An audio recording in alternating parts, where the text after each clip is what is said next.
Yeşik açarım. Kuday buyursa gözümde çomtoy bulup kalgan oşunda bulup.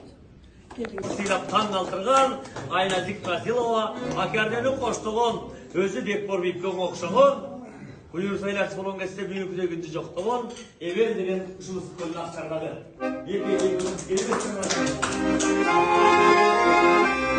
Yavaş.